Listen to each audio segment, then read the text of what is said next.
back to another episode of the Movie Commentary Podcast. This is the podcast in which we watch movies and talk about movies.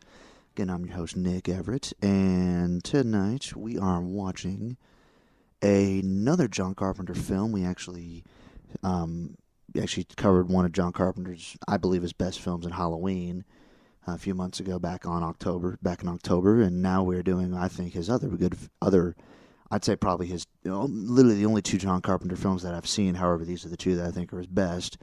And the other one is The Thing, 1982 film, directed by John Carpenter, starring Kurt Russell and Wilford Brimley and Keith David. It is based off of the 1936-38 novella titled Who Goes There? Basically, kind of the base story is the same here. You got an alien parasite that imitates life and can kind of wreak havoc on an Antarctic base. So there's that. So anyway, we started the movie here and we got the credits playing. We're about to see the main title card here, which is actually so you have the directed by John Carpenter. You actually have so you have a spaceship that kind of flies through here, and you can see it kind of crash land on Earth, and you can actually see it, and you actually kind of see like the title card kind of play through, kind of burn through the screen here. That's actually based off of a title card from another film that is based off of that same novella. So this movie, The Thing, it actually has three film. I'd say two film adaptations, and then the other film is kind of a prequel to this film that we're watching here. So you have, in 1951, you have a movie that's titled The Thing from Another World, which actually kind of has this same kind of looking title card that we just burned through here. And then you have this 1982 film titled The Thing, directed by John Carpenter. And then in 2011. They released a prequel to this film here that is also titled The Thing, which is essentially the story of what happened before this movie happened. So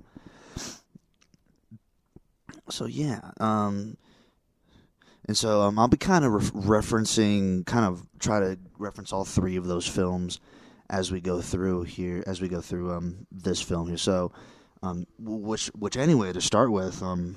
Right now, we're started off with a helicopter, and we have a person piloting it, and you have somebody looking for something, and what you realize is that these guys are Norwegian helicopter pilots, and they're chasing after a dog. I don't know what kind of dog. I don't know exactly what dog it is per se. I think it's like some kind of husky dog, Antarctic dog that you'd have up there or down there, and these guys are actually from a Norwegian base that they'll hit on a little bit later in the film. And the prequel, 2011, The Thing, is actually based off basically the story of how these guys' bases got, destroyed by The Thing. And of course, they're chasing after this dog and trying to shoot it. Well, as we know, this dog is, actually not really a dog. It's an alien. So these opening scenes with the helicopter following the dog, these are actually all kind of shot in different locations. I believe I think they shot some of these scenes up in Alaska, and then a couple scenes up in British Columbia. They actually had a big set of the Antarctic compound built in British Columbia. They had an exterior set built in British Columbia, and then they had a lot of interior sets built on the backlots at Universal Studios. So then you just got this. So again, I love how Carpenter. You kind of see how he. It's really like you're like, imagine you're watching this film for the first time. All you see is we haven't had any dialogue now. We're just getting introduced to the United States Antarctic compound, and at first we've just seen these guys flying this helicopter around, shooting this dog, and we're just wondering, what the heck's going on with that? And I love how Carpenter he just starts it off with just all this ambiguousness, and that's one thing that I really liked about Carpenter's films, especially with Halloween. The ambiguity in that film, the ambiguity in this film as well. It's just one thing I think that makes his films a lot more, kind of, I don't want to say terrifying, because this film's not really that scary, but, I think it makes them a little more creepy, definitely. So we are now introduced to Kurt Russell, playing R.J. MacReady, who was actually he was a character from the original novella, The Thing from Another World. No, the Who Goes There, my bad. The novella, Who Goes There. And he's playing apparently a specialized computer called the Ches Wizard, which is basically just kind of a modified Apple II, in which he kind of fries the circuit boards with his whiskey. So at the time that this film was being made, Kurt Russell had I think this was kind of the period where he achieved his superstardom. I believe it was this film, along with Escape from New York, that really propelled him to the escape to stardom, because he had been in a few kind of smaller roles before this film. This film was released in 1982, and then the year before this film was released, another film was released that also was directed by John Carpenter and starring Kurt Russell, called Escape from New York, in which he stars as the famous Snake Plissken. And then before that, he had been in a ton of kind of Disney. Apparently, he had I'm reading the Wikipedia article about him. In the late 60s, he signed a 10-year contract with the Walt Disney Company, according to Robert Osborne, the late, great TCM movie host. It actually became one of the studio's top stars. And you look at some of these films, they're not the best films in the world made by Disney. They're kind of like that, 70s, era Disney, where they were trying to make some of those live-action films. Not the greatest era of Disney, but I think it was really, truly, and those were some of the films that kind of got him, some recognition, but it was really the Escape from New York and this film here, The Thing, that I think really propelled him to superstardom, or really got him into action hero stardom, so to speak. And another interesting tidbit was that Kurt Russell and John Carpenter, actually, this is their third collaboration. I believe 1979, John Carpenter directed a television bio movie about the life of Elvis, and the man playing Elvis, the lead part, was Kurt Russell. So Kurt Russell and John Carpenter have had a bit of a history together. So while all that's being said, you still have the Norwegian in the movie here. You still got the Norwegians chasing after the dog, and the dog is now we're starting to meet up with some of the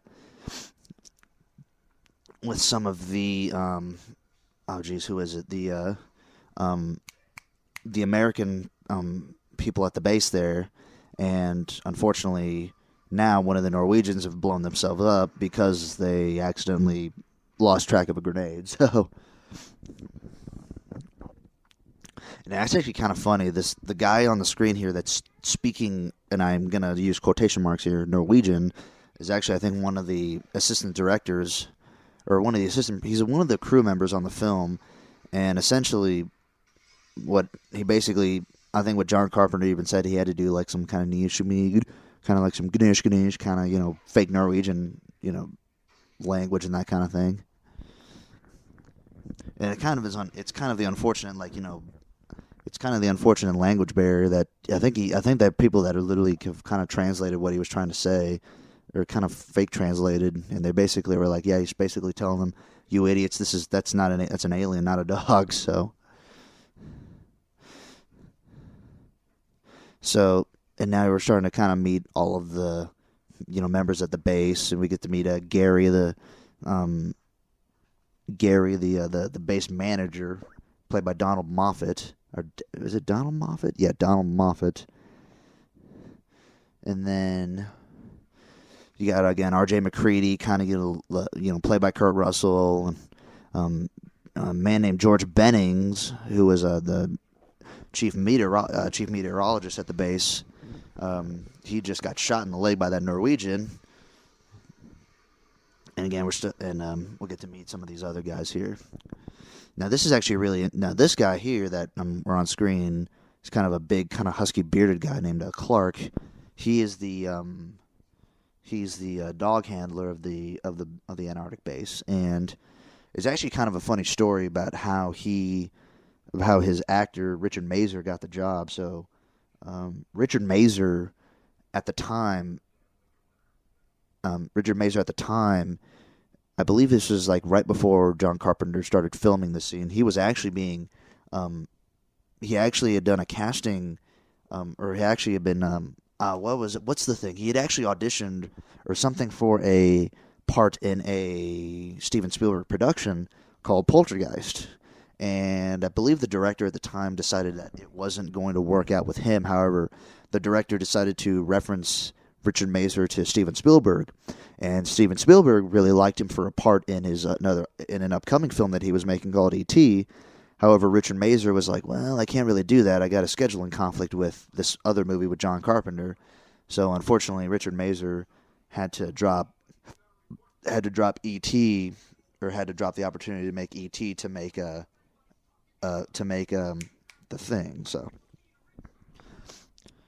So now we meet a couple new people here. We just met Windows, the radio operator. We met Blair, played by Wilford Brimley, who's one of the biologists on the station.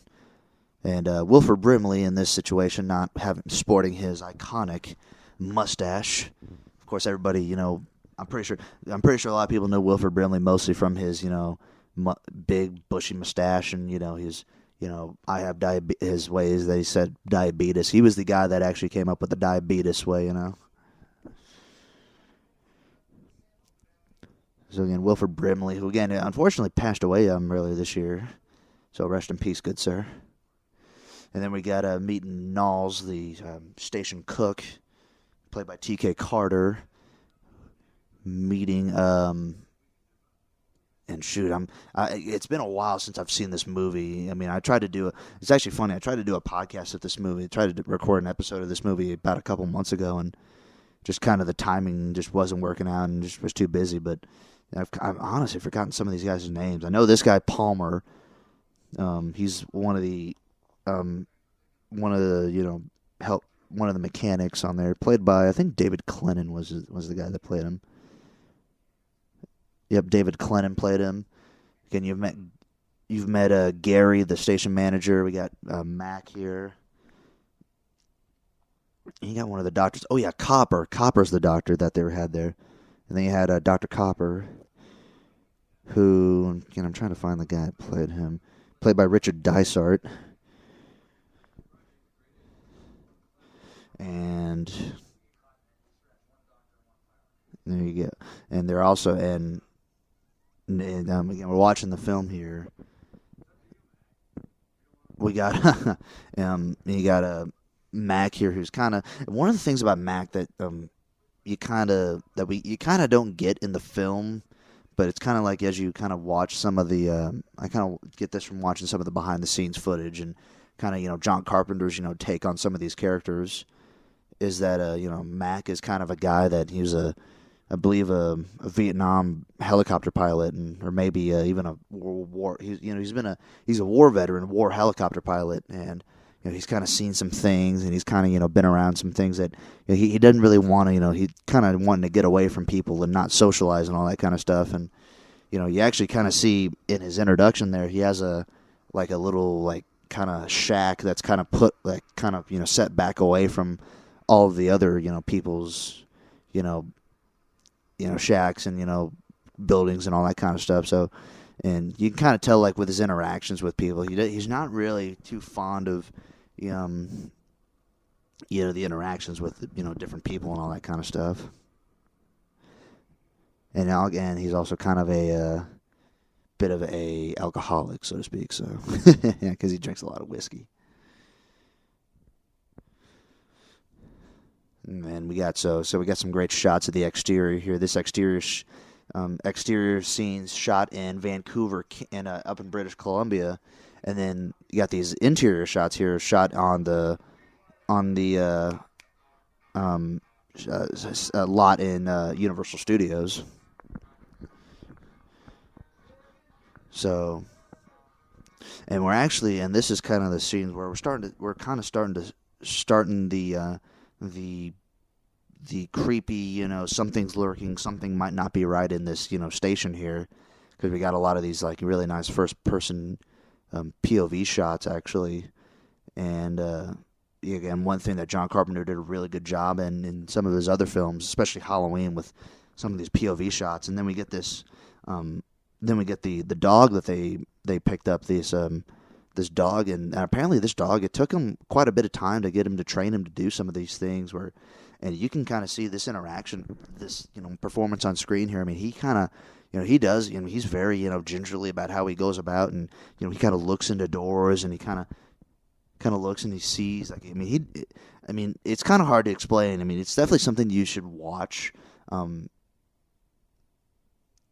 Definitely looking at it, but I mean, this dog puts in a heck of a performance, because you can definitely tell that there's something just with some of the movements and some of his like facial, some of his facial features. I mean, you can tell there's something suspicious about him. And then one of the things that they showed the dog, they showed that the dog entered into a room with another character who we actually didn't see. We only saw the silhouetted shadow of. So basically what that means is, and we'll find this out later, is that, that dog apparently has is assimilated, even though we don't know what's going on yet in this film here, but that dog has just now assimilated a human being, unfortunately. Now you see Mac and Copper, Mac and Dr. Copper landing at another base kind of a few miles from their base, and this is actually the Norwegian base that they saw those Norwegians that came in and kind of guns ablazing, shooting the dog and all that kind of stuff. And what's actually interesting about this was that the exterior shots of this base are basically the same are the same shots of the original base, but what actually happened was that they had already blown up the base that they were using in some of the explosion shots that you see later on in the film, and they ended up reusing basically the smoldering remains of the exterior scenes in British Columbia in order to basically use this in order to showcase a burnt out Norwegian base. And again, going back to some of those films that I mentioned earlier, the 2011 prequel, The Thing, this is actually this base right here, this is essentially where they got all of the information from. I mean, this base is, and how this base got destroyed, this is essentially the story of how this base and its story is essentially the basis of the 2011 prequel, which essentially is showcasing those Norwegians and their encounter with the Thing and the alien that you'll see later on in this film.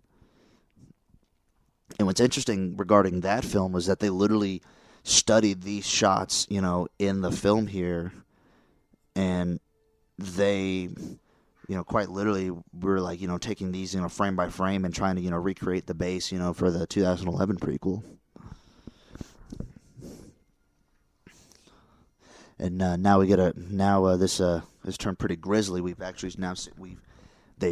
Copper and Mac have discovered a guy that essentially is pretty grisly, slashed his wrists and neck wide open, and with a straight razor. And pretty grisly scene right here. What's actually interesting is that the dummy, because this is the guy that's frozen and he's got neck slashes. He's actually a dummy that was designed by designed by the creature effects supervisor Rob Bottin. Now, Rob Bottin, when his making of this film is a legendary story altogether, because he was a really young guy when he made this film, and he essentially got put in charge of the special effects, the creature effects for a very large budgeted creature effect film. And that guy that they just showcased that had slashed his wrists and slashed his his neck there, he apparently the story behind the scenes story with that was that the guy, when they brought out that dummy, it apparently looked really, really, really fake and really kind of dumb, and everybody was thinking it's not going to work and it's kind of going to be really, cheesy on film. And it really was, and it really actually came down to not only the effect and the model that he made, but also the lighting and the cinematography by Dean Cundey. Now, Dean Cundey, who was the cinematographer for a lot of John Carpenter's films, he had also done the cinematography for Halloween, and I believe for Escape from New York as well. He'd done for a lot of John Carpenter films, and he ended up doing, I believe he ended up, let me look here, Dean Cundey, and he ended up doing, Who Framed Roger Rabbit. He ended up doing other films. He did Escape from New York, Halloween 2. He did Back to the Future. He did Jurassic Park for Steven Spielberg. So, Dean Cundey, and this is really early in his career, but I mean, he's got a really great track record, and it really started with Halloween. I think it was really his, launch pad. But you look at this film, there's a lot of great, lighting and cinematography. Not only just great lighting on the characters, but just lighting to, make the effects look, realistic. Because you got to remember, all the effects, all the creature effects that you see on here are just, plastic, really gruesome looking plastic, rubber, slimy looking, fake characters, and if you look at it one way, it's going to look really nasty and, disgusting, but really fake. And, he does a great job. And, Dean Cundey does a really good job lighting all those shots.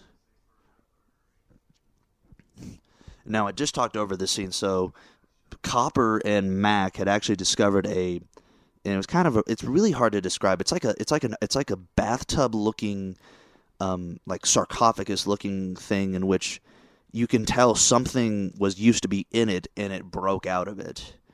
And, and we don't really get an answer to what was in that thing or what happened to that block of ice. But what you in this film, but in the 2011 prequel film, you get that, that the Norwegians actually have a block of ice in there.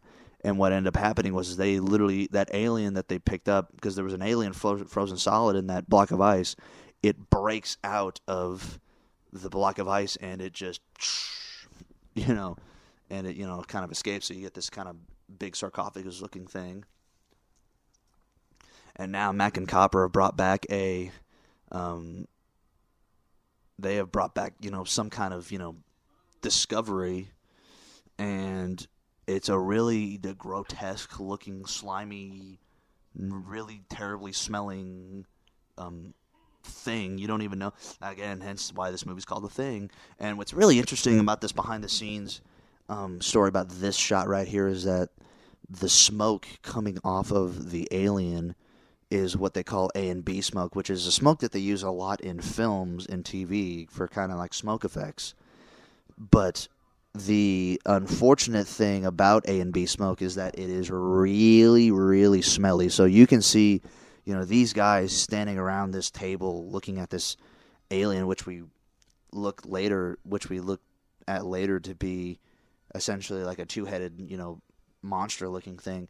You see that, their reactions are really, oh, God, this smells horrible. Well, those are real reactions because, because that thing really smelled bad.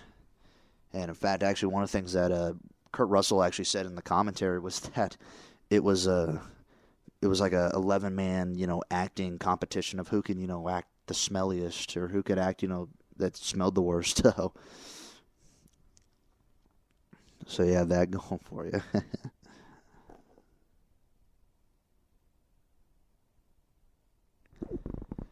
Oh, and now we get to meet Windows again, the radio guy. Who one thing that they're establishing with Windows here is that that there's nobody talking on the continent of because again you got to remember where these guys are. They're in Antarctica, so if something goes wrong, it's not like they can pick up the phone and call the police. These guys are they're trying to they're basically down there by themselves. And as Windows states even further, I mean, these guys are, basically not only are they away from everybody, there's not even anybody on the continent of Antarctica to help them. So they gotta wait for the next batch of people to come through. All right, so now we have a wonderful shot of Wilford Brimley performing an autopsy on that little alien creature thing, whatever it is. And the interesting thing about this is that, I think when they were shooting the scene here, I think John Carpenter, asked Wilford Brimley, hey, we're going to be doing, you're basically going to be doing an autopsy. And the interesting thing about it is that Wilford Brimley, this was actually nothing, it wasn't no sweat for him because he was an actual cowboy. And, he had, skinned animals and, done all that kind of stuff. So he had performed autopsies and, he had cut open, done that kind of thing. So, I mean, you get a lot of actors that you do that. They're pretty squeamish about that. But, Wilford Brimley is just diving right into doing that autopsy. And it's kind of weird. You see that, and one of the things that, kind of builds the suspension for and the mystery is that, you have this alien-looking thing. You have this weird thing with, like, two heads that are essentially morphed together. And you got a guy that's cutting it open, and you essentially pull out what are essentially, a regular set of, human organs, got your intestines, your kidneys, all that kind of stuff, So here we got Peter Maloney playing George Bennings. And again, he's the meteorologist. And you got Norris, I believe, played by Norris. Who played again? Some of these actors you don't know a whole lot, so I gotta look some of them up here. So we got Norris, played by Charlie Hallahan, and then I think who they were playing cards with. I think it was maybe Fuchs, played by Joel Polis. Yep, Joel Polis. And then we've already met Windows, played by Thomas Waits. Palmer, and we just saw Palmer and Childs kind of, smoking a joint together. Palmer played by David Clennon, and Childs played by Keith David. So you probably have the three probably most famous actors coming out of this movie probably were, obviously Kurt Russell was pretty famous coming into it, and then, Wilford Brimley, everybody pretty famous nowadays, and then Keith David, who had been in a few movies after this, with also with John Carpenter as well. I believe Keith David was also in the John Carpenter, I think an 85 or 87 movie called They Live, with like a whole bunch of like aliens and stuff like that.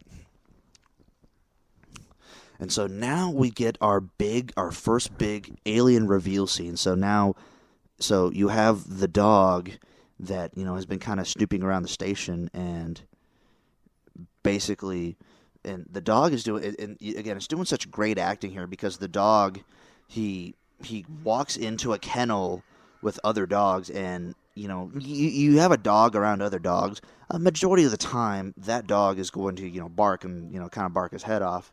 And now that dog just kind of slowly walked into there, really suspicious like, and you can tell that, man, there's something wrong with this dog here, and something's not right. And finally, we get the scene in which, quite literally, the dog's head splits open and its skull falls out.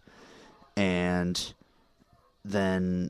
you get essentially this scene here in which it basically turns into like some kind of like spider looking thing. So now we get the confirmation that that dog is not really who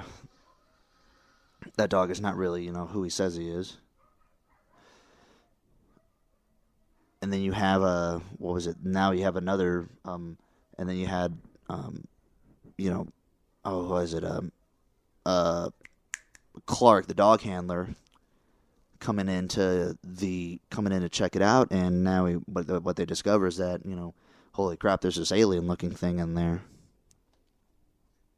Now you kind of saw some of the dogs getting kind of squirted at with by the alien. What you could see with that was that you basically, with that stuff that they were squirting at, what they were doing, I think, was the innards to like Twinkies, actually. And all that kind of stuff. Then you have Kurt Russell here grabbing himself a beer, and then all of a sudden he's going to arouse the whole camp in order to go check out what's going on. Now again, this scene here, the alien reveal scene is one of the most famous scenes probably of this movie. Probably because of such a big effects scene by Rob Bottin. And what's actually interesting with this effect scene, with the first instance that we actually see the alien, was technically not all done by Rob Bottin. Now, Rob Bottin, in this movie, again, he was the main creature effects guy. He essentially was the monopoly on. He basically was doing all of the creature effect shots of this film, and this was, I think, one of the only scenes in which he actually got some help from an outside source. He actually got some help from Stan Winston to do, I think, this shot right here, which is, you can see they show the flashlights on him, and then the dog alien thing is like kind of doing his little at him, and Stan Winston came in to help him out with this scene because at the time Bottin was so behind on schedule, trying to get all these effect shots done, and even the story goes is that he was working 7 days a week with almost no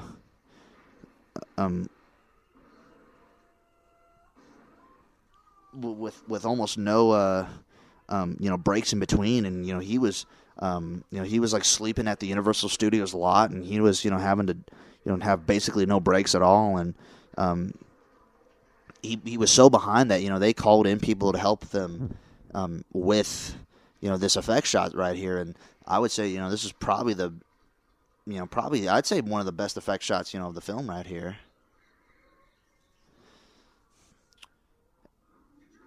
And then you have Keith David coming in with the flamethrower, and Keith David is actually operating that flamethrower. He is the actors on that set and were trained how to operate flamethrowers. They were trained on how to operate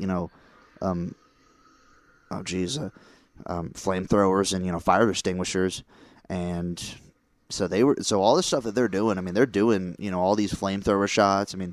I think there were a couple stunt film doubles on this film, but again, these guys had to know how to operate those things.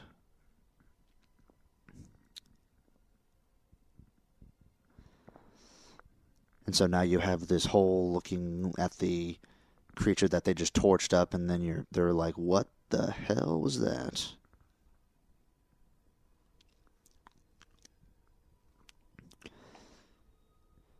And then we get Blair here that's doing another autopsy of the creature that they discovered.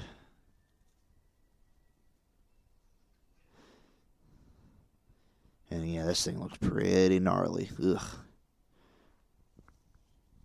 And again, Wilford Brimley being a cowboy himself and a rancher, he basically thought not a whole lot of this, and I believe some of these scenes here of him opening up the carcass here, because what he actually does is he opens up the alien carcass, and he actually reveals a second layer of like creature that was like inside of the outside layer. So there's literally, he opens like the outer skin, and he basically pulls out like an inside creature, which basically leads him to the hypothesis that he's going to come up in the next scene there. And again, I think all these scenes here, like, this is actually like Wilford Brimley, like, his like genuine like reactions to it, because it's pretty disgusting what he's doing. Now, this is a really pivotal kind of talking scene here, so it's a really kind of sets up basically the rest of the film and where the paranoia kind of starts to come in. So Wilford Brimley is essentially coming in and talking about how this organism, we don't know it's an alien just yet. It's some kind of organism.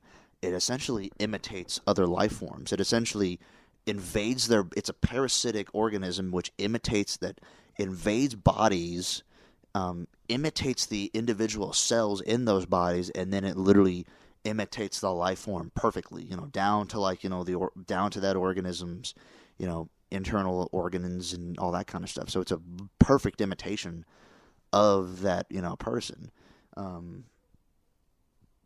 Even though it's not really that person, it when it assimilates, it essentially kills, the person that it assimilated, but, and then it turns out to be, that, and then the assimilation basically takes the place.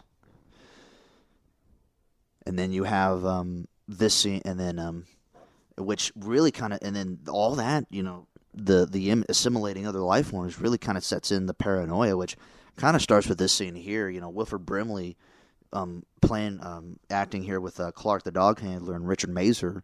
They're starting to look at each other like pretty funny, and Wilford Brimley's, I think, starting to get the idea. I think it's really Blair who, the Wilford Brimley character, that really starts to get the idea that, man, we might be in some serious trouble here, and you can kind of see, they're starting to, be a little suspicious of each other.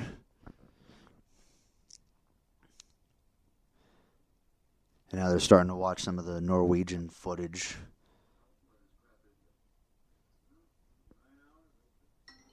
Oh.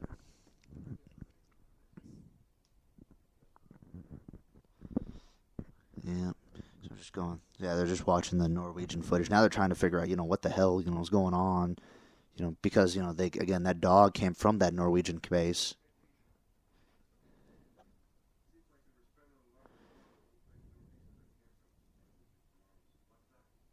Yep, and then we have the big shot here. Now, a lot of these scenes, that because they're watching it kind of like on a TV, like a black and white TV. They see that the Norwegians are actually going to blow up something, and what a lot of these scenes here are actually based on the 1950, I believe it was created in 51. The 51, film The Thing from Another World, and which is actually very similar to the setup that we've created here, because what it shows us here is that you have the you had Mac and Copper discover the alien, the ice block, and basically The Thing from Another World, the 51 the 51 film based on the novella basically details an Antarctic base finding an alien encased in an ice block, and also showcases an alien spaceship, and essentially it does show them blowing the alien spaceship up, cutting the ice block out of the ground, and kind of storing it, unfortunately for the alien to thaw out and then wreak havoc. So again, a lot of these scenes here kind of based on that film, and because this film here, it doesn't really follow the original novella, the original 1951 film, The Thing from Another World, it doesn't really follow the novella quite like this one does. This one's a bit more of a more faithful adaptation, not super duper faithful, but it's it's still roughly based on it. And you have they're discovering that Kurt Russell and I believe it's kind of hard, to see and to know who some of these guys are, because you can tell who Kurt Russell is, and you can tell who McCready is, because he wears a pretty large hat, and but some of the other guys, they actually are really covered up, and you really can't tell who's who from the different angles and whatnot, which actually kind of adds to the kind of the paranoia in the film, and the whole, man, we can't tell who's who, we're going to lose track of, who's who on, film here, which inadvertently leads to a lot of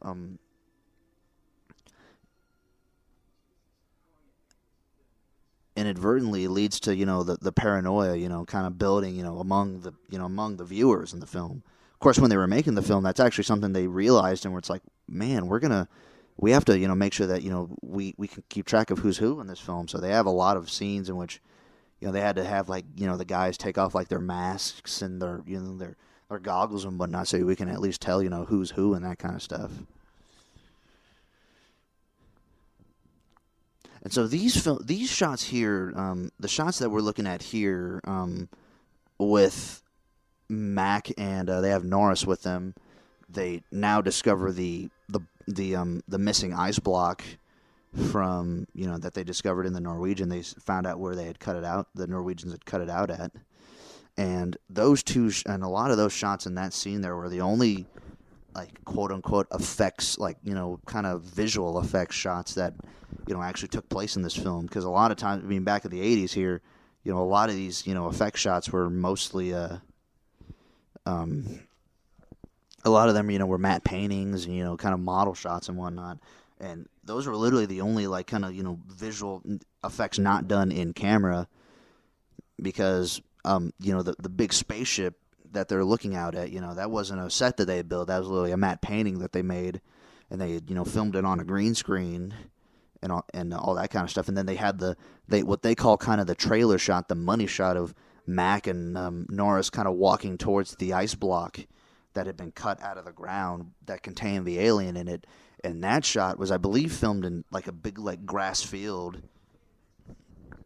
with that kind of had like an ice block kind of matte painting in the ground there. And essentially what they did was they filmed the two guys walking towards it, and then they kind of matted everything in the background onto the shot there. So and again, those are the only two visual trickery shots that were done in this film, because everything done else in this film is essentially done in camera and done practically. So again, it kind of goes back to Carpenter and their great use of effects here.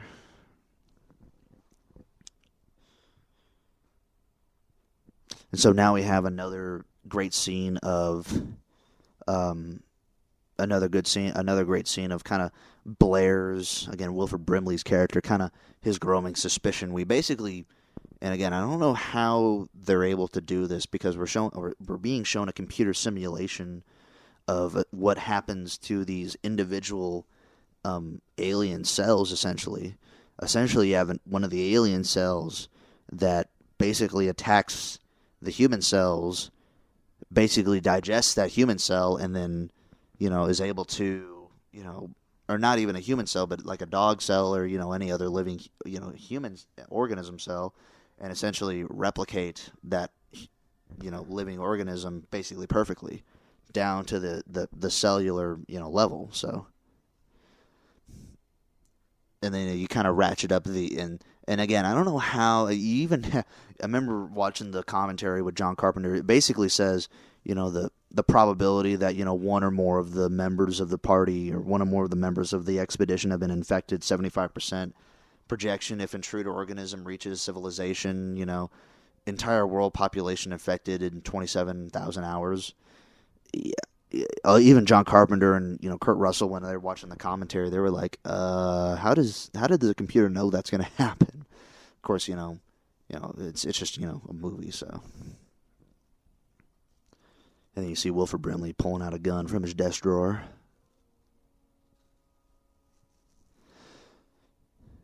So, one thing I didn't talk about with this film regarding its creator, John Carpenter. So John Carpenter at the time John Carpenter made this film, he was already pretty well established, in the filming world. I mean, he had done his film Assault on Precinct 13 before Halloween, and then obviously Halloween was the film that had made him, world famous. I mean, he got the international stardom from that. And then after that, he made a film called The Fog, which is kind of like another horror film with Jamie Lee Curtis. And then after that, he did another film, 1981, again with Kurt Russell, the Escape from New York film that we talked about. And then, but the one thing that's different about this film than those other films is that John Carpenter actually, had been, basically he had gotten his money's worth as a independent filmmaker. This was his first film that he actually had a big studio budget to work with, because, you see in the film here, it's a Universal Studios film, so he had the backing of Universal Studios. He didn't, I mean, this is his first, real big budget films. I mean, he had a lot more money to work with than before, because again, you got to remember, he made Halloween on basically a $325,000 budget, which, I mean, even back in those days was kind of peanuts for, a movie budget. So yeah.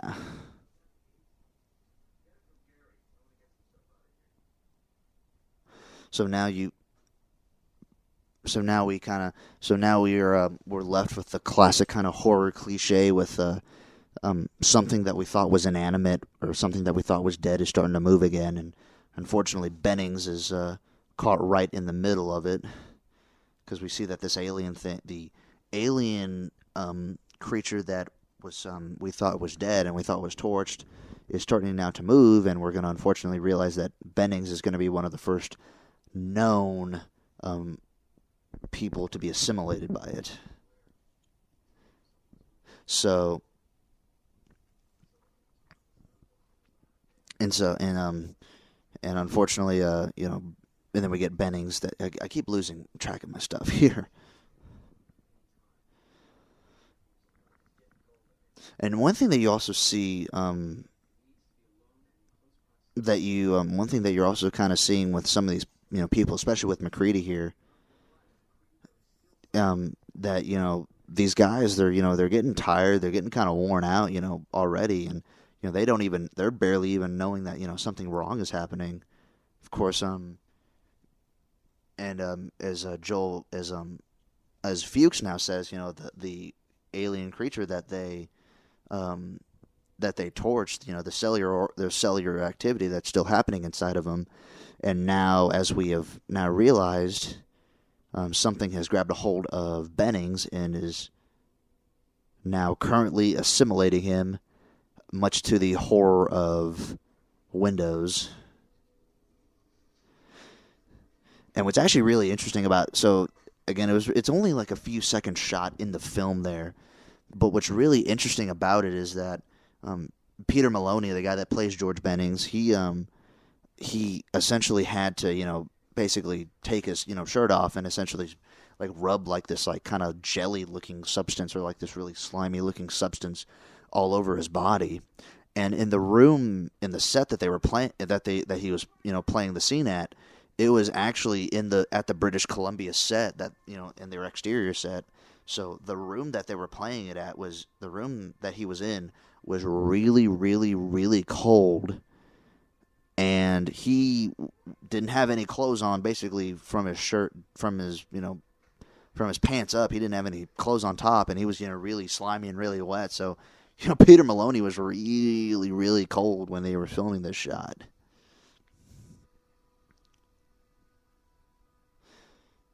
And now you see this alien has been caught kind of red-handed, quite literally, because his hands are red and have not even been able to be turned back into human hands.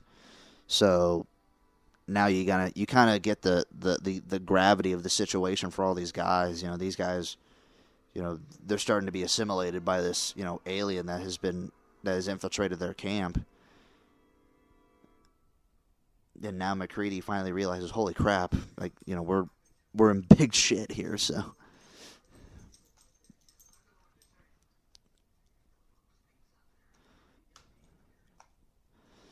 I love how they use in this film like it was one of those things, that, again, they don't even know what to call it at this point, because it literally is the thing. I mean, that's the one thing about this film. Rob Bottin and John Carpenter, when they started to make this film, was they didn't they had one of their ideas Rob Bottin came up with was that the alien, it doesn't even have to have one uniform looking shape to it.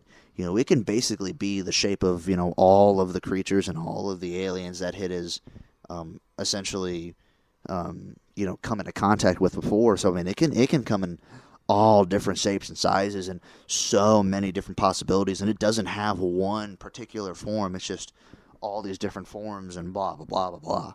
And so you never really see the alien's true form. You kind of just see that it is. You kind of just see that the alien is. You basically just see that it's the alien that is assimilated Bennings, or it's the alien that was the dog, and then it's this alien here, but again, it's never really.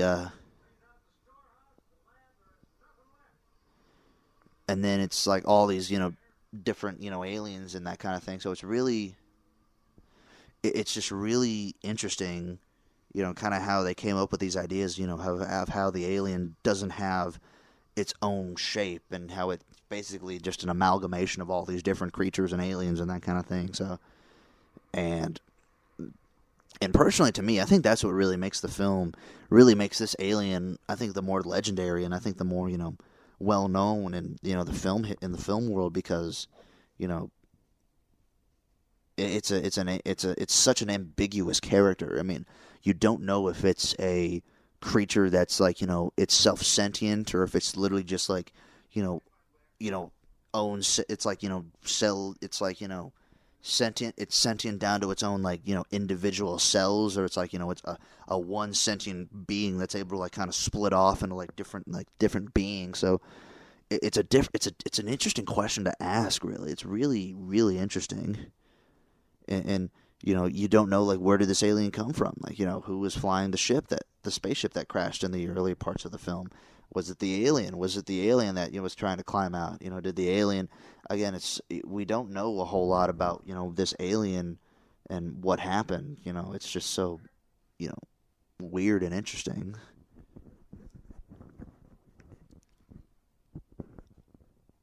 And again, one thing I love about Carpenter films is that he does a real great job of making a movie that's ambiguous, and he does it in a good job, because a lot of times you do an ambiguous film and a lot of people are just left just kind of stumped and clueless and whatnot, but he does a great job of also entertaining you as well with this. He gives you just enough to make you make it terrifying in your mind, the questions that you have to answer, but he also gives you enough on film to make you terrified as well. It's a kind of a nice little balance that Carpenter does. And now, as we have realized, Blair, the Wilford Brimley character, has now trashed the helicopter now that nobody can escape. And we're also going to find out here in just a second that Blair has also trashed the snowplows and the snowmobiles. All right, I'm going to take a quick break here. I will be right back, ladies and gentlemen. Don't you go anywhere. All right, we are back. So again, we are watching as we've just realized, Blair has just chopped up the chopper and has messed up the tractor as well. The snow, basically their means of transportation. And now he's essentially going basically hog wild in their room, in the radio room. He's essentially destroying all the radio communications equipment. And he basically is kind of ranting and raving about how he's, trying to, you don't know what's going on, we're trying to protect this thing, and we're trying to, we can't let anybody escape, and blah, blah, blah. And that's essentially why he is, that's why, he's essentially, chopping up all the radios and chopping up everything, because he's going all, kind of, paranoid and whatnot. Now, one interesting thing about this scene, not really this scene, but you kind of notice it in some of these early scenes in the film here, is Keith David, the guy that plays Childs. If you look really closely, you can actually see that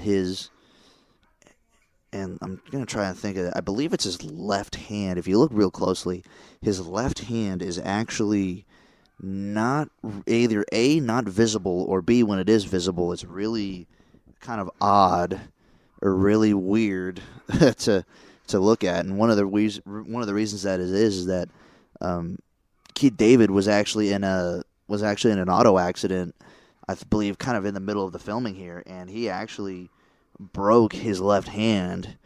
And so in order for them to actually keep filming, and for them in order to keep continue on with the production, he literally got his hand in a cast and literally wore a brown glove over it to basically kind of mask it, so that they can continue to film, while he was trying to recoup the hand. And then unfortunately we see that Clark's dogs have all been chopped up, and because Blair has kind of gone really crazy and all that kind of stuff. So.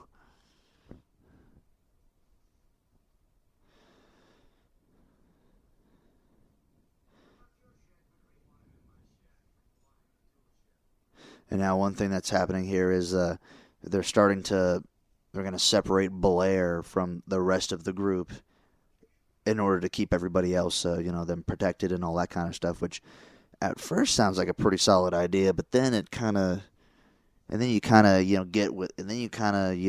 on you realize that's not the best idea in the world, because you probably should be keeping tabs on everybody.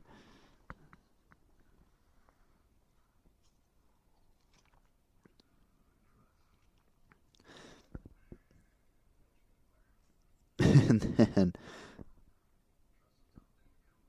then it's really funny kind of line here.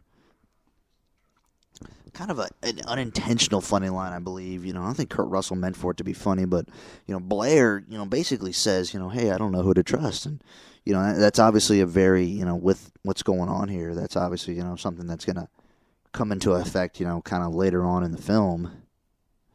So, something that's going to kind of come in later on and come into the film here, as we kind of roll into the second half of the film here. We know that there's something going on in the camp. There's an alien that's potentially loose in the camp, and somebody is not who they say they are, which basically what McCready here is going to say. So that there's something that's something's happened. So. And Blair's, here saying, I can't trust anybody. But then, Mac kind of comes up to him and he says, why don't you put your trust in the Lord, Lord Blair? And I never caught that line until I watched the commentary. But it actually is kind of an unintentional, funny bit of comedy in this film.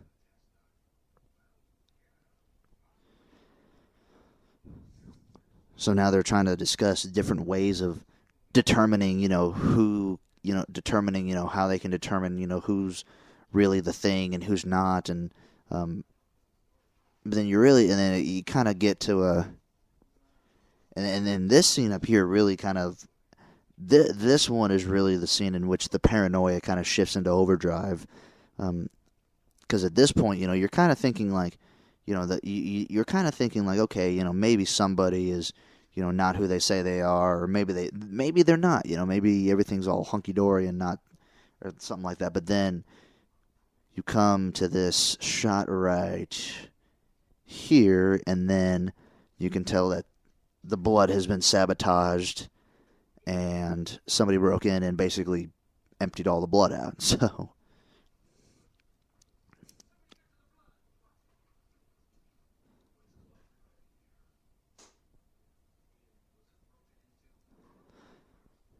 And then what they're saying is that the lock is undamaged, and that only somebody with a key could get into it, and then essentially the only people that are able to do that are either Copper or Gary. Gary has the keys, and Copper, uses the keys. And now one of the interesting things, and there's a lot of scenes, there's a lot of scenes, not scenes, of videos on YouTube that actually kind of go over, who kind of goes over, like, who sabotaged the blood, and how they could have sabotaged the blood and all that kind of stuff. And it's really kind of odd how it could have happened, because one of the interesting things that not a whole lot of people know about is that Windows. So they talk about here that Gary is the only guy that has the keys. She's the only guy that has the keys to to the safe there, and Copper only asks Gary to use the keys when he needs to get into the blood. And then but earlier in the film there, you saw that Windows went and grabbed the keys from Gary in order to put some stuff in the shed, and then Windows got scared by when Windows got scared by Bennings getting assimilated. Windows basically dropped the keys and ran off, and for a while, those keys were unaccounted for. So somebody anywhere could have probably snagged up the keys and done something. So again, it's kind of interesting, And again, we never find out, who sabotaged the blood vault. We never, really find out, who became the thing when. And honestly, at this point, we barely even know if there still is a thing. Not to kind of give any spoilers away or anything like that. And now you kind of see here, you can start to really see the paranoia. You saw they were really starting to, argue with each other in the room when they were with the blood and all that kind of stuff. And then Windows went to go basically grab a gun to protect himself, and now Gary's given up. And basically, Gary's decided that they don't trust him, or there's no trust in him as a leader anymore. So now they are essentially. So now he's given up command, and McCready. This is where McCready kind of takes command. Now it's one of those things you can kind of tell that McCready doesn't really want to be in command. Because again, as we've said earlier, he's kind of a bit more of a really a guy that he just kind of wants to be left alone. Doesn't really want anybody bothering him and that kind of thing. And then, but it's something that he has to do. He knows that he doesn't want to do it, but he has to do it anyway. So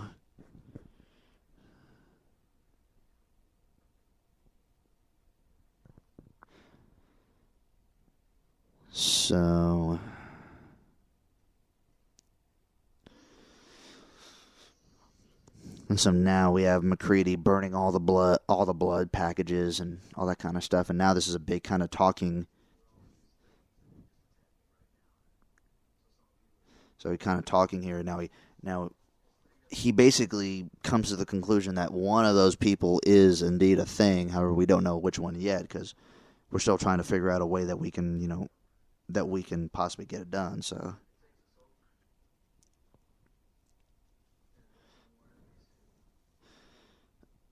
And I believe that an interesting behind the scenes with this scene in particular, because essentially just Kurt Russell as McCready, essentially just talking in front of the different people and whatnot, and he's essentially just kind of saying like, hey, if you guys were all this thing, you just jump out and attack me right now, and and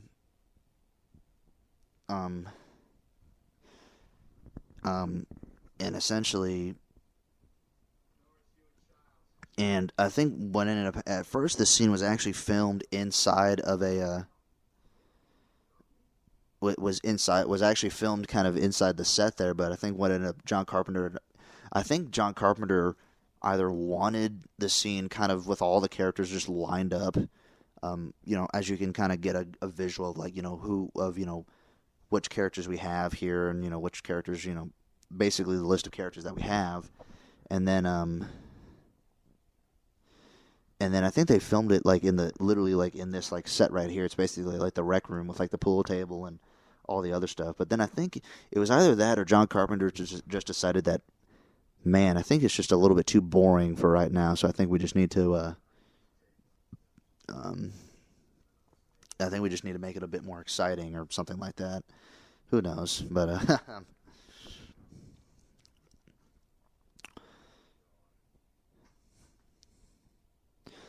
so now you got McCready kind of talking into a tape recorder, and and an interesting thing, kind of tidbit about the alien that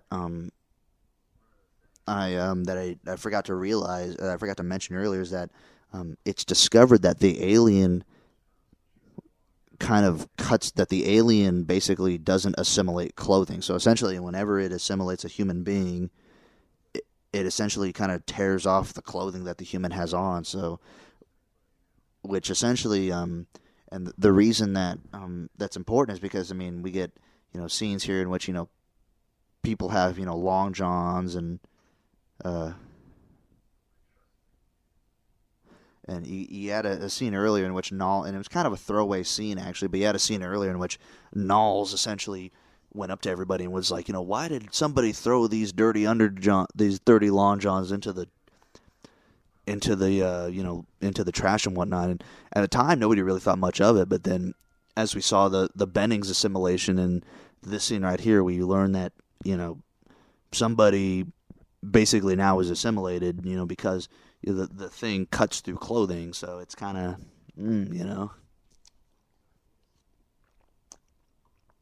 And this will actually come into effect in a scene in a few minutes here, in which MacReady and Knowles go out to kind of look around the compound.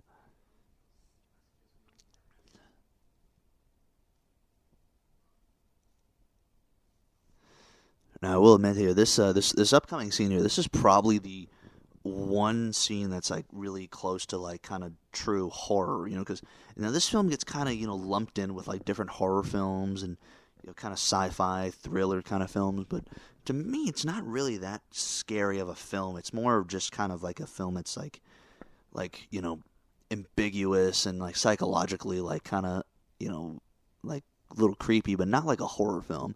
But the one scene that really makes it a horror film is this scene right here, in which you basically the light goes. So you have Fuchs, who's one of the who's one of the assistant biologists to Blair, who essentially is trying to come up with like a test or something in order to determine whether or not we can determine who is a thing or not.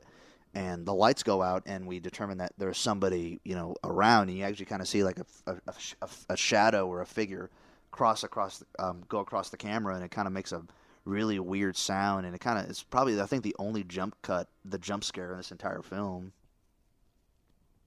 And then going back to the Long Johns earlier, the going back to the shredded clothing, the alien can't assimilate clothing earlier.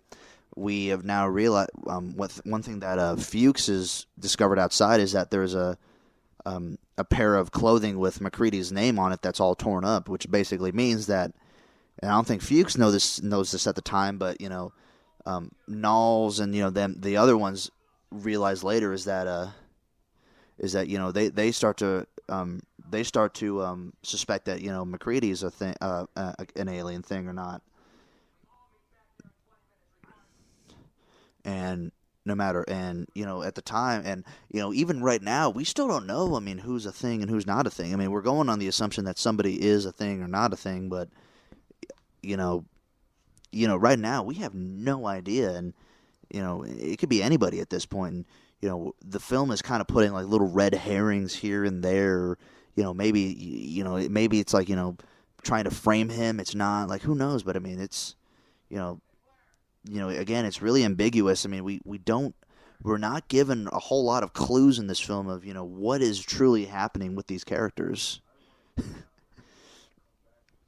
Now, this is a really funny scene here. You got the Blair, the Wilford Brimley character, who's in the tool shed, and he has it's kind of funny and not a whole lot of explanation to it. He has a noose that's tied up there.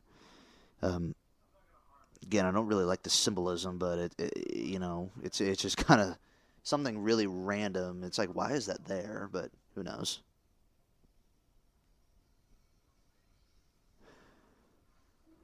But what is it? And a lot of people actually argue that it's kind of at this point, it's actually a little bit before this point, that Blair has actually been assimilated by the alien, because and although again, we're not really sure, because we don't even see a whole lot of Blair at this point.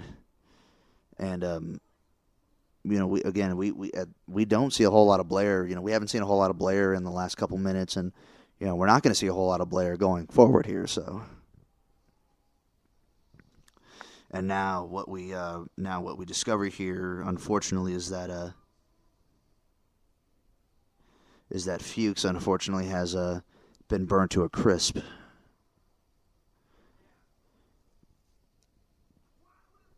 And unfortunately, we don't know why.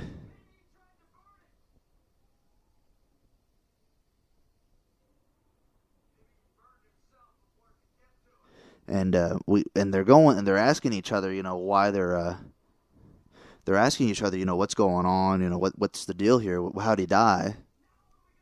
And so now Fuchs is dead, and And then again, going back to the ambiguity, we don't know how Fuchs died. I mean, we only know that he burnt up somehow. We don't know the circumstances of if he got caught, if this happened, if they said that he may have it tried to burn him, he tried to burn it, maybe he burned himself before it got to him, all that kind of stuff. So it's such a weird, again, ambiguous movie because we have no idea, what the heck is happening. And then, McCready's going up to a shed, and because, there was a light up there that, we didn't know about.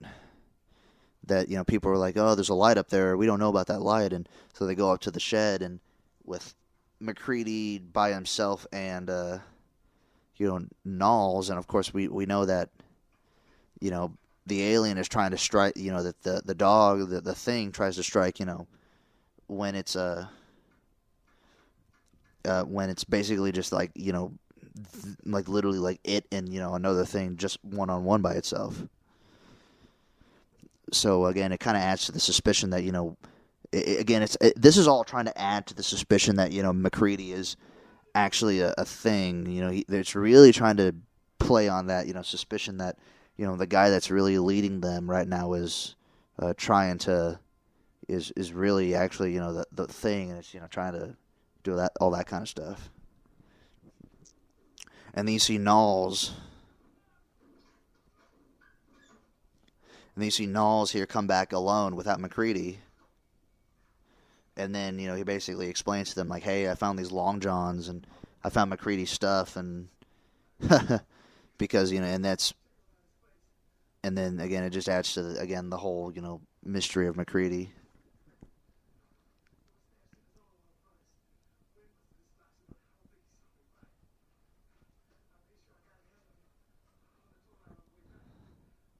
And then now Knowles is explaining that he basically cut McCready loose and all that kind of stuff.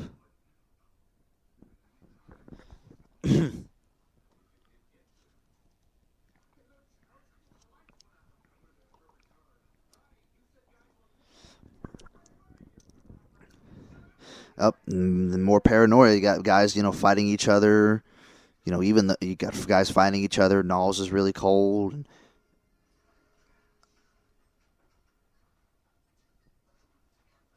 McCready's outside trying to get back inside, and the guys inside are just saying, let's just let him in and torch him anyway.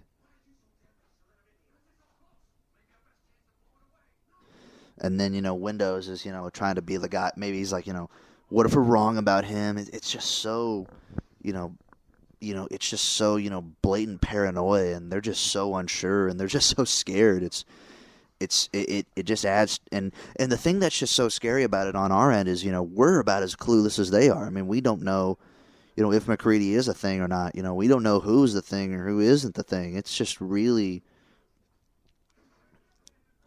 it's so, I mean, this film is just so, it's so great at, adding just kind of, not it doesn't give you any clues of where it's leading you to. It's just kind of it's just telling you to sit in it's basically a roller coaster of ups and downs and twists and turns, and essentially just tells you, hey, just sit down and just take it in for right now. And then McCready here, he has a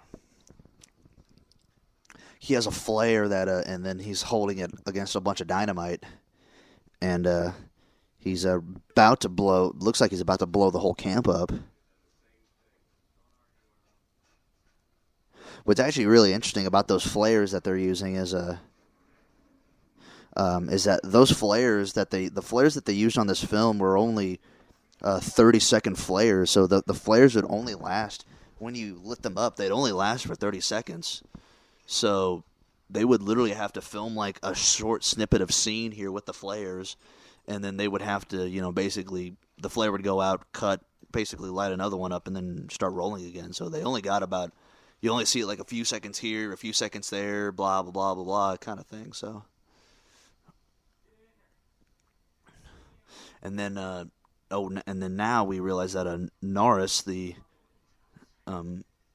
I forget what Norris is like. I think Norris is one of the one of the doctors, but Norris is having a looks like he's having a heart attack, and they bring a copper in to try to revive him because it looks like he's having a heart attack. And you have Copper Copper trying to do CPR to revive him. And he also has the defibrillators, and it's so interesting, this scene here. Again, this is one of the most famous scenes probably in this film here. A lot of the scene, it's trying to throw you in different ways of where you should focus your attention at. He's trying to revive him, and it shows Clark holding a knife. It shows MacReady holding the flamethrower on all of them, and then now it shows an alien chest opening up and ripping off Copper's arms. And it's a little cheesy on Richard Dysart's part, but what was actually really interesting about that shot was that, so literally what they did was there was a shot of the arms going into the chest, opening up. The chest would clamp down. Those arms were like silicone gel molds. They would tear the arms off. They would tear those arms off. So basically, then you have Copper's arms torn off. So what do you do with? So how do you kind of shoot a scene with a guy with kind of torn off arms? Again, this is before the age where you can digitally wipe those out. What they actually did was they had a guy with amputated arms at the point where they would have been chopped off at. They literally put little rubber kind of arm stumps there to pretend like he had gotten them chopped off, and they literally had that actor put on a mask of Richard Dysart and essentially just kind of flail around in pain and then all that kind of stuff. So, and again, another wonderful scene of mixing of Rob Bottin's amazing effects work and Dean Cundy's cinematography, lighting to make it look realistic and all that kind of stuff. Because again, it's not super. Again, it's this is all fake what we're watching here. So.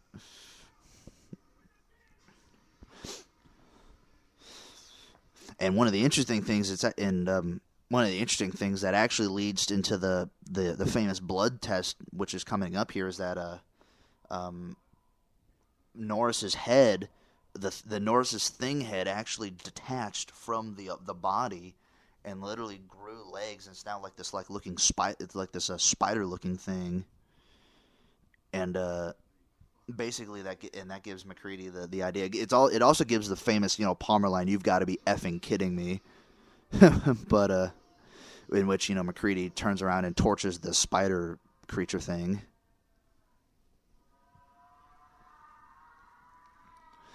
And I believe they got a lot of those scenes in really relatively few takes. Actually, I mean, it wasn't, because you got to remember. I mean, they're basically setting the set on fire, so it's really tough to reset the. It's really hard to to reset everything. So it's again really interesting. They not a whole lot of takes done in this film, which I don't think Carpenter was known for a whole lot of takes in his film. So.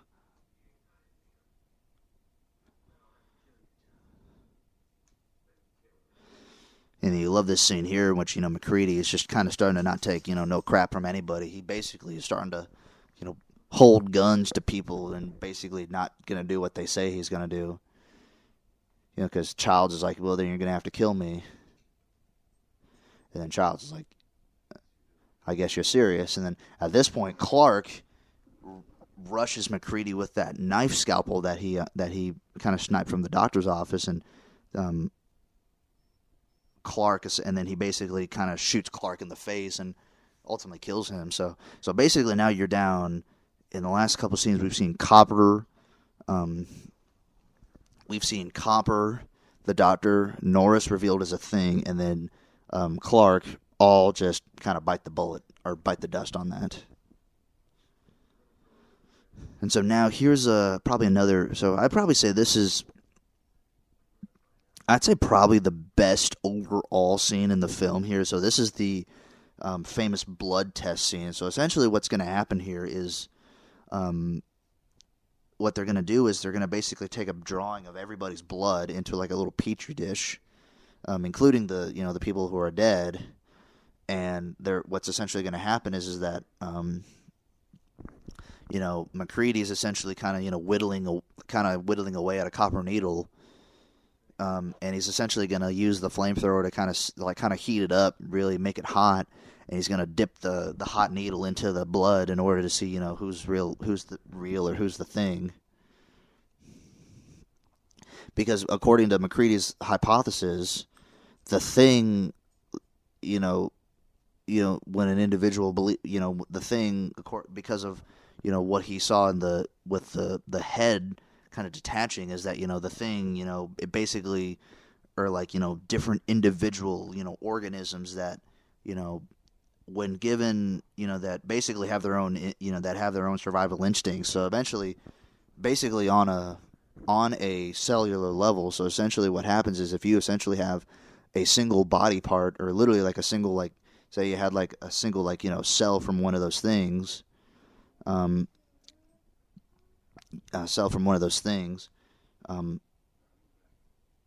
if you try to attack it, or you try to do it some harm, then it is going to basically run away and try to protect itself.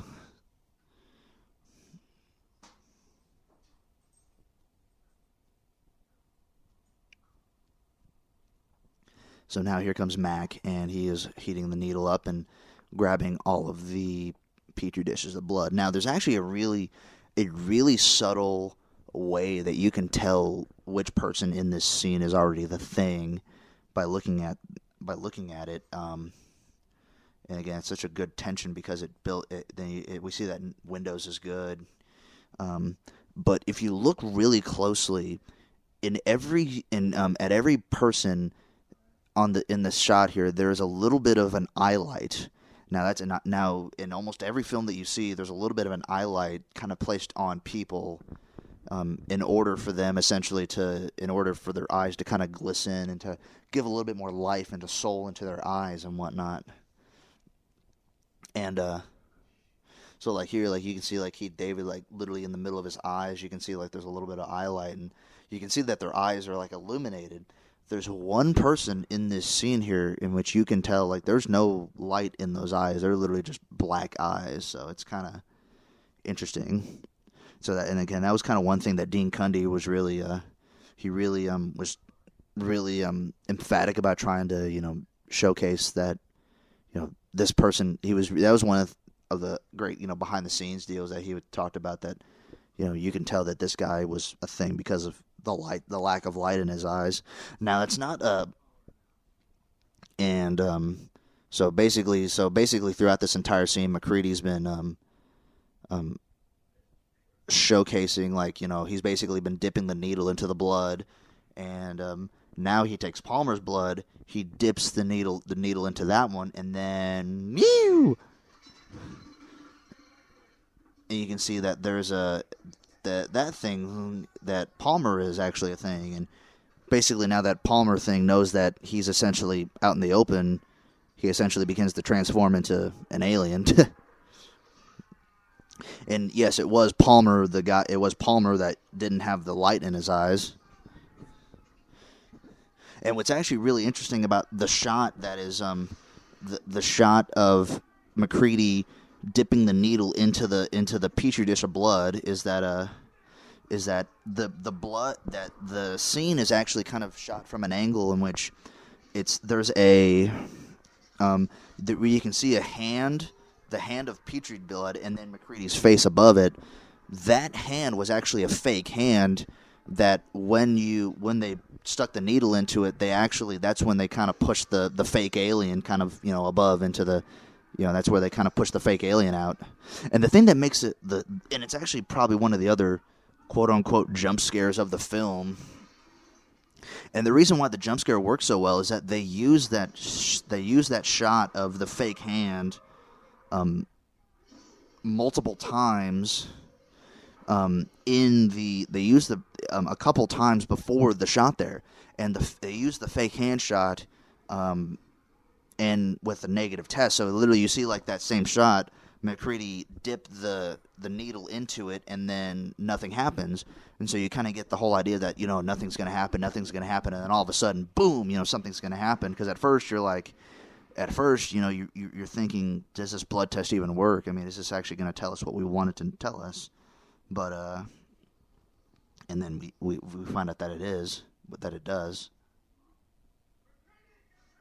And then, unfortunately, Windows has been basically super duper infected by the Palmer thing. So unfortunately, even though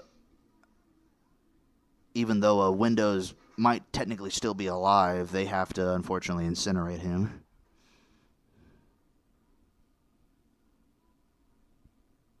So now we're down to Knowles, Childs, and Gary, and then McCready.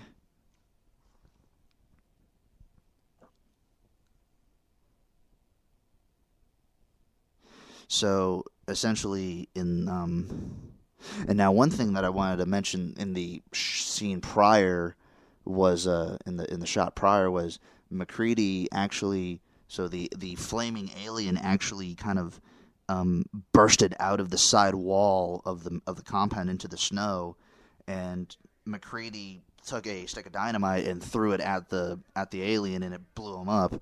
So a couple different things about that shot there.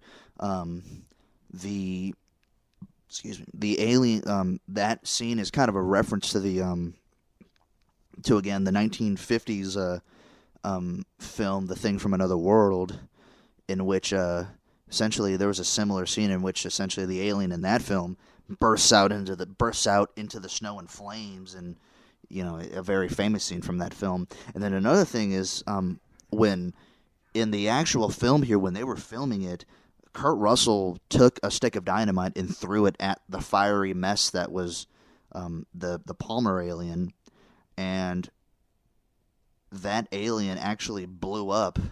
That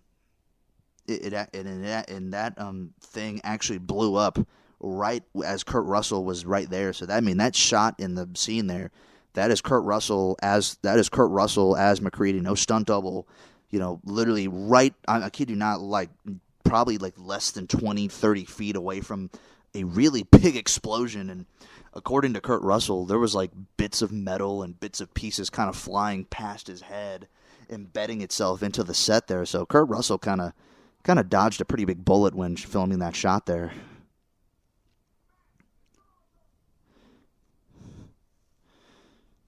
So again, we're kind of we're getting into the final the final act here. So we have Mac, Gary, and Knowles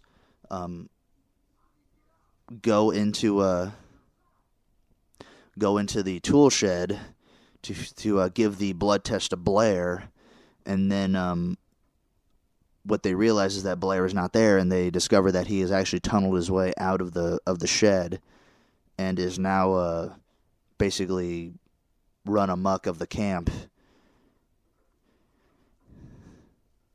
So they decide that there's a fake floorboard, and they're gonna start going down to there's basically a kind of a tunnel that goes under the shed.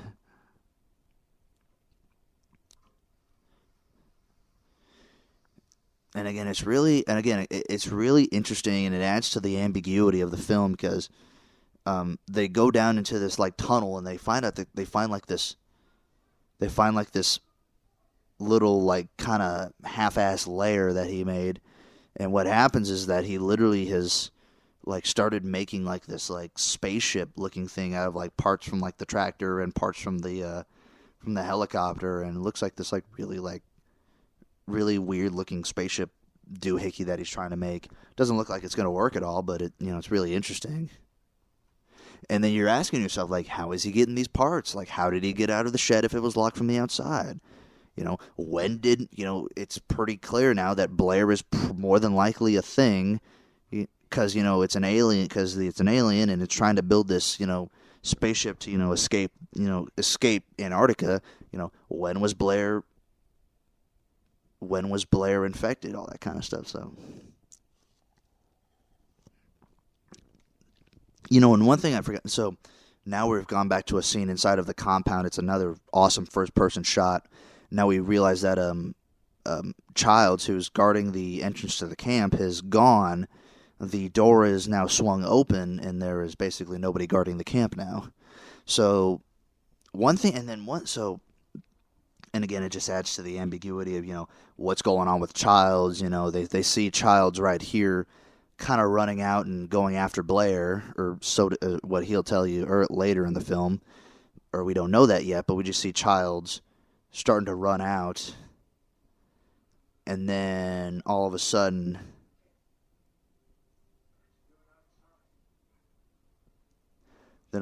we see he blows the entire generator to the camp, and then all the power is gone.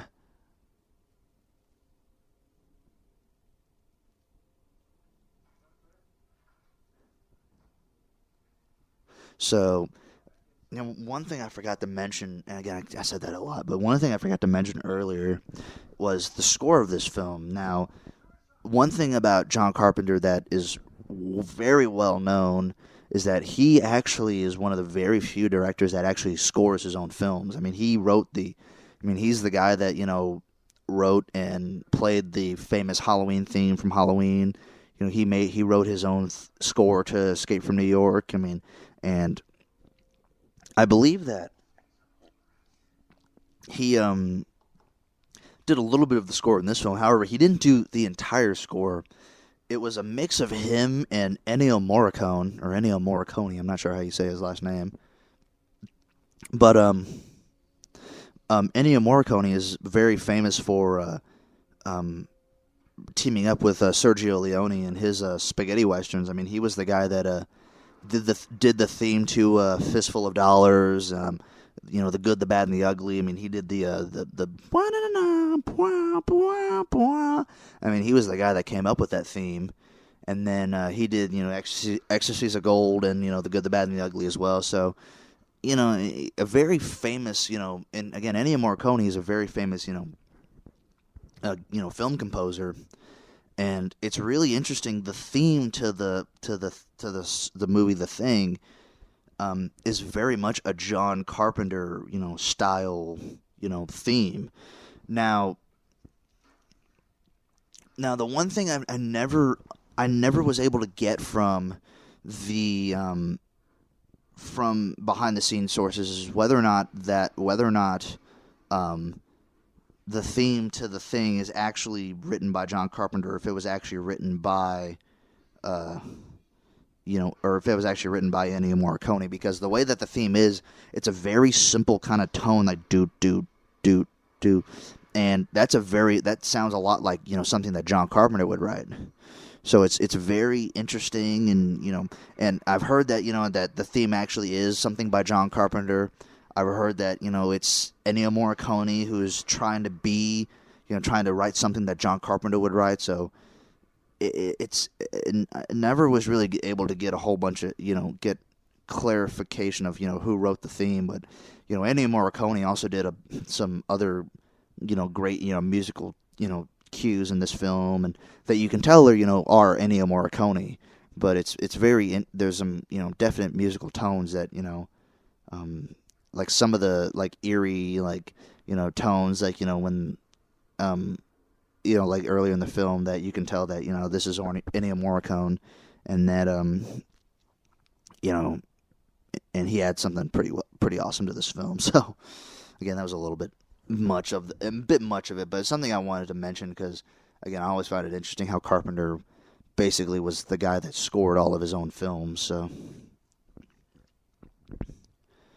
So now this final shot that we're left with basically Mac, Knowles, and Gary, and again they're basically doing is the generator has been destroyed, the power in the camp has basically been all destroyed. So essentially, what they're going around doing is now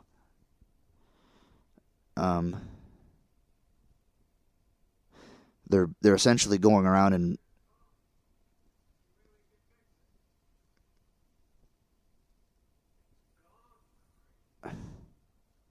they're basically going around and blowing up the entire camp, and they're literally going around and dumping gasoline, throwing Molotov cocktails in different rooms, and all that kind of stuff.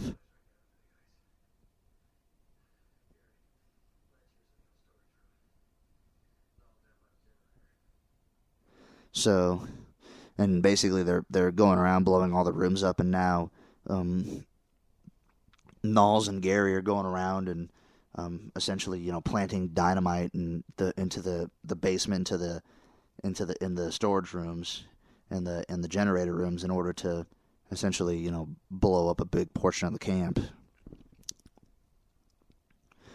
And unfortunately, what ends up happening is that you get these guys separated, and something unfortunately not good happens. Again, it's kind of classic horror. You get these guys separated.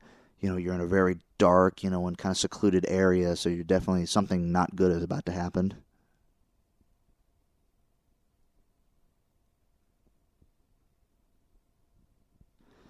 So you have Gary kind of placing these charges here. Gary placing these charges, and all of a sudden he kind of stops for a second, and then Blair comes out of nowhere and just starts putting his hand straight into Donald Moffat's face. And basically you can tell that he's starting to assimilate Blair. So you can tell now that Blair is officially a thing monster, and that he's now gotten hold of Gary. So Gary is now officially gone.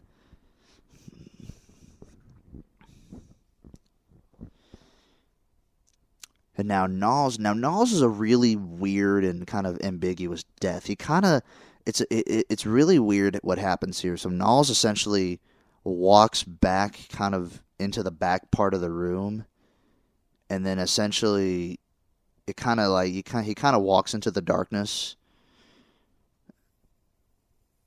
and then so he's walking, and it kind of turns dark where he's walking. And then you never see him again. And then MacReady's left by himself. So now MacReady basically knows that he's all alone, and that he basically has been all the people, Knowles and Gary have been gotten to. So,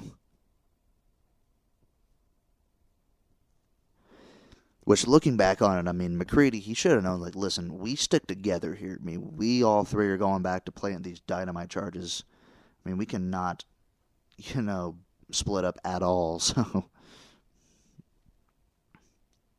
and so MacReady now is basically getting ready to, light dynamite, and, and it's really quiet. We're still waiting on something to happen. We know something is going to happen, but we're still waiting on it. So now we see the alien, kind of, charge MacReady, and we get the only shot of stop motion animation in this entire film. We get a tentacle essentially go and grab the detonator, pull it underneath the floorboards, and then the alien crashes through the top part of the scene, and then you see kind of the different aliens. You see it's like a Blair alien with like a different head on it, with you got like some kind of weird looking creature protruding from the middle part of it. So this is a really grotesque looking animal, and this is essentially like the culmination of all the different, people and like all the different animals that the alien has been able to get to. And again, we don't know that this is we still don't know what the final form of this alien looks like. I mean, all we know is that, this alien, it's essentially the amalgamation of all the different, creatures that the alien has, come into contact with, earlier in the film, and all that kind of stuff. So, and again, it's a great effect shot by Rob Bottin. He does a great job in this film, but that one alien shot there, we don't know if that is the alien's quote unquote true form, so to speak.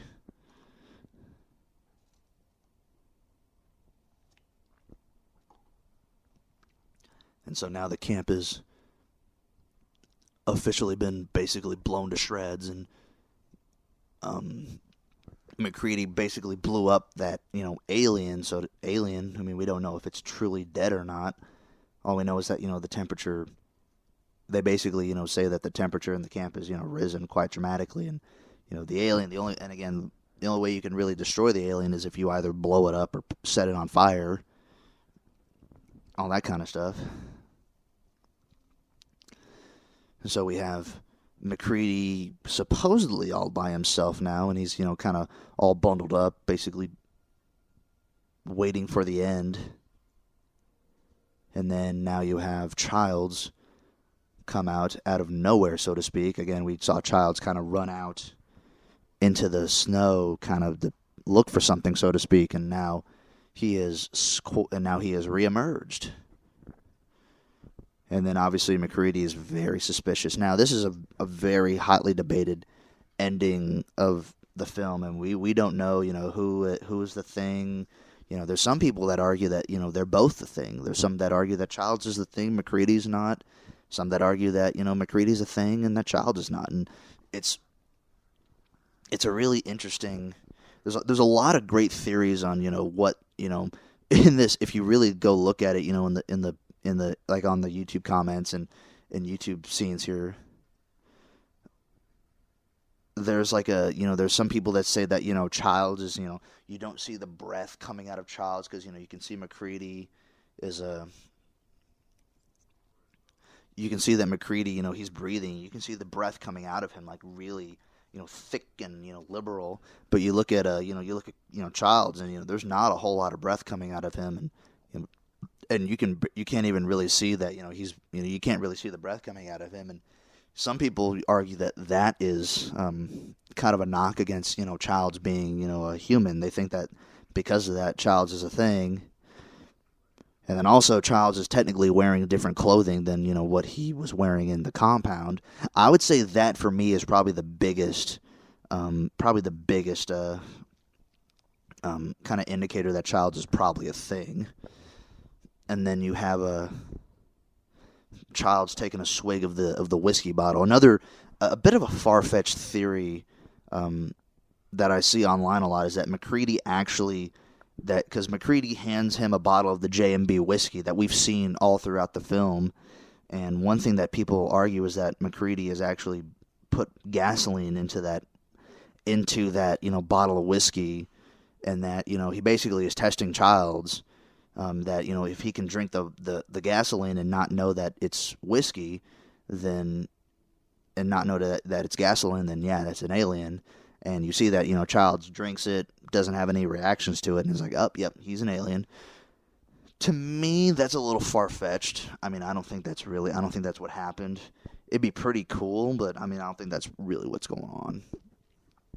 And then again, what's going on. And then again, another thing is that you have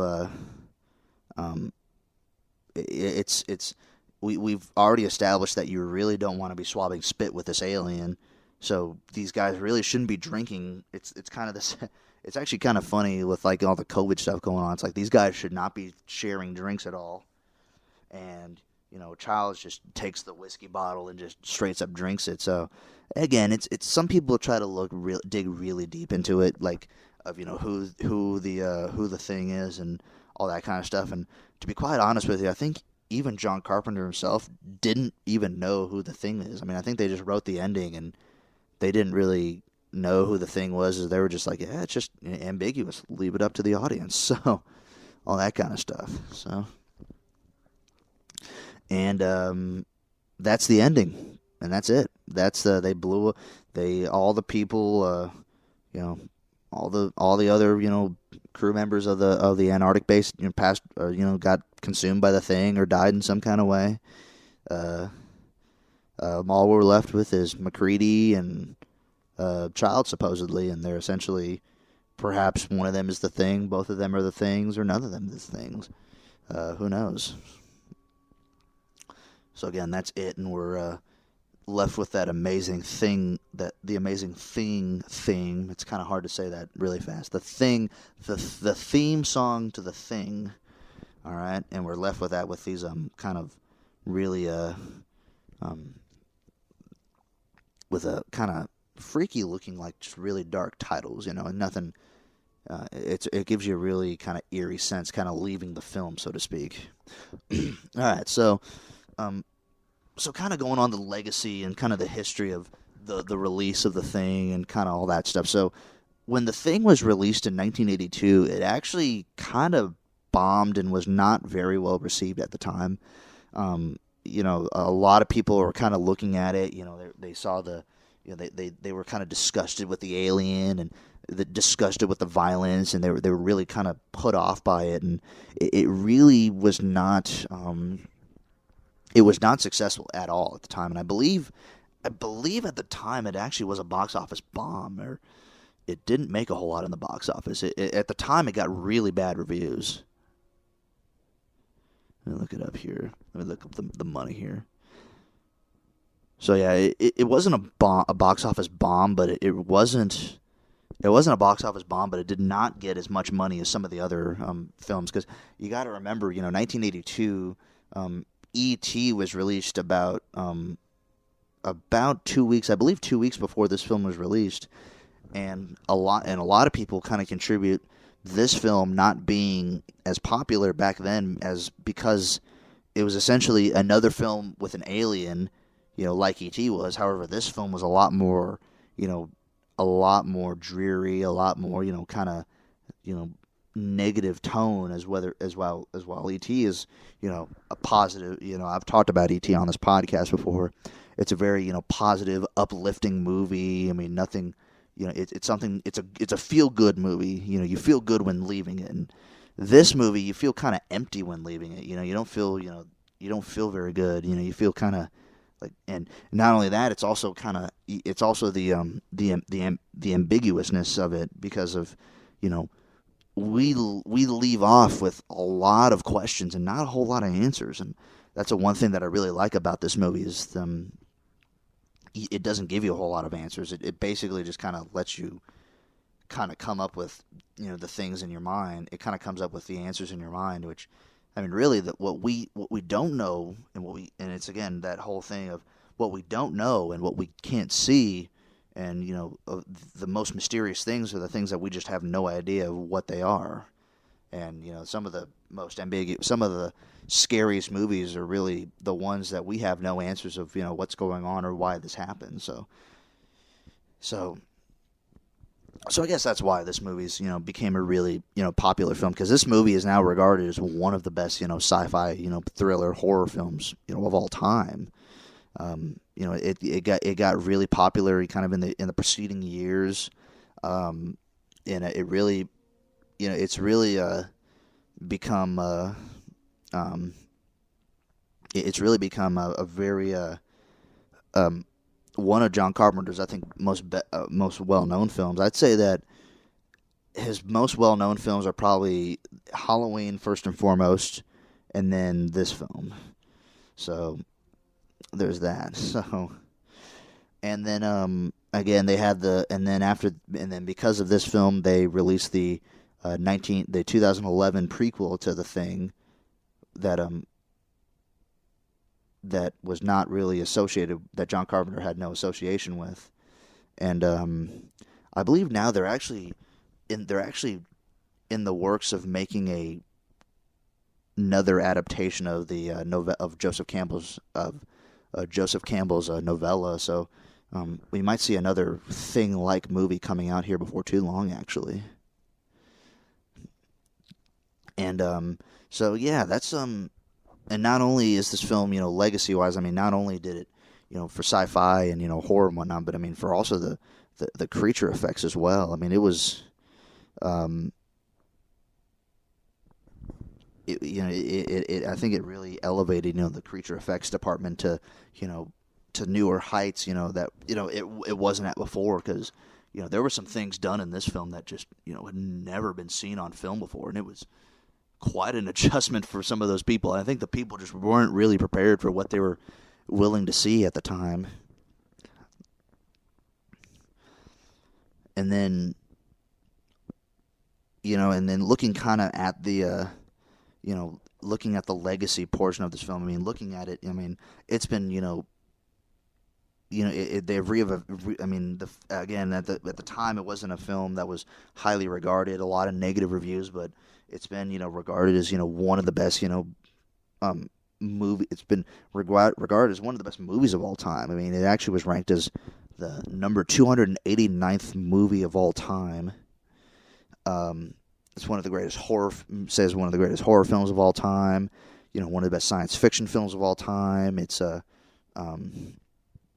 again, really, been really great about, really highly rated since its release, in the preceding years, and this is actually something new I didn't realize. Apparently, John Carpenter,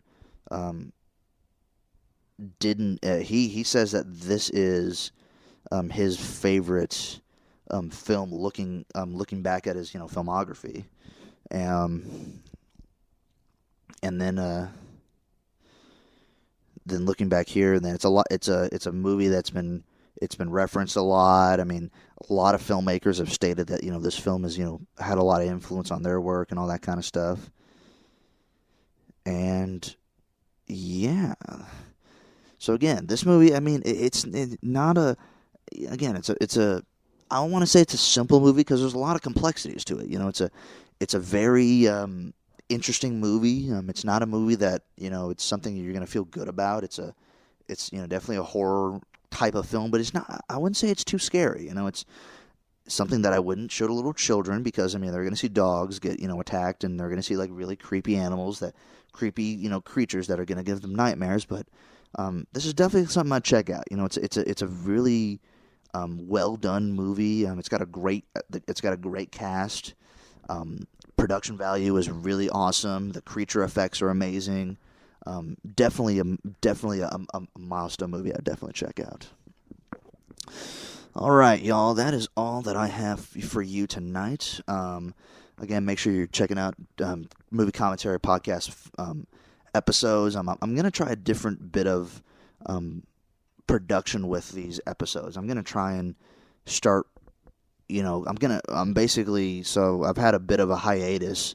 I don't know if this is going to be the first episode I release, after the hiatus or the second one, but basically what I'm going to start doing now is just start kind of recording different, episodes, stockpiling episodes, and then kind of after I kind of record maybe like 14 or so episodes, I'm just going to kind of start releasing them, because the whole, recording it, weekly, trying to come up with an episode, weekly is kind of just a little bit too tough on my schedule. So,